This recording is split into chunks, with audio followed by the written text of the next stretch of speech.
Hello guys! Welcome sa aking channel, Burgess Vlog OFW dito sa Singapore. Guys, isi-share ko lang kanina ay naglaba ako ng ito yung damit ng lola na ayan, hinanwas ko kasi siya. So dito ako naglaba sa balkon sa third floor. Ayan guys, share ko sa inyo muna yung kapaligiran. Ayan. So, nandito ako ngayon sa third floor kasi naghanwas nga ako. At nakikita nyo ba yan guys? Ayan. Kala ko kung ano lang, kung nabagyo lang o madumi. Ayan. So, mamaya yan, wawalisin ko yan. At nandiyan naman yung ibon pabalik-balik. Ayun sila sa may puno. Ayun sila sa may puno. So, gumagawa siya guys ng pugad na naman dito. Ayan tinatahi na naman niya yan. Ayan. Yung kanyang mahabang tuka na matulis, yun pala ang pinangtatahi niya.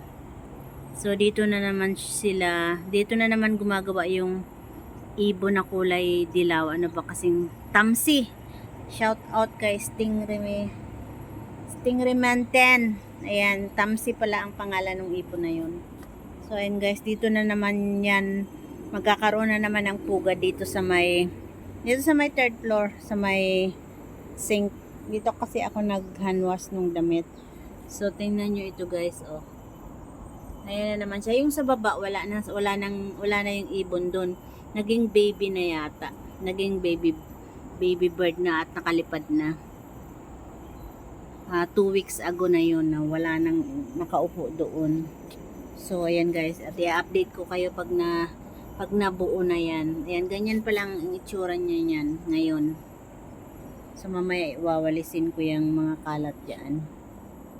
So, asan na ba yung ibon na yun? Kanina nandito Nandun siya. Sige, naghahakot siya ng mga ng mga dahon na tuyo. At linalagay niya dyan.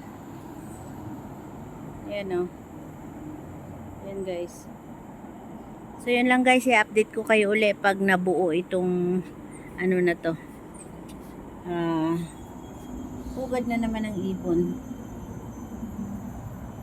Wala yung ibon Kanina nandyan siya Nandun siya sa mga ano-ano na yan, nandyan siya. Ayan, pasilip ko na rin yung mga kapitbahay dito. Ayan. So, yun na guys. Bye everyone and thanks for watching. Update ko ulit kayo sa mga susunod pag ito ay nabuo na.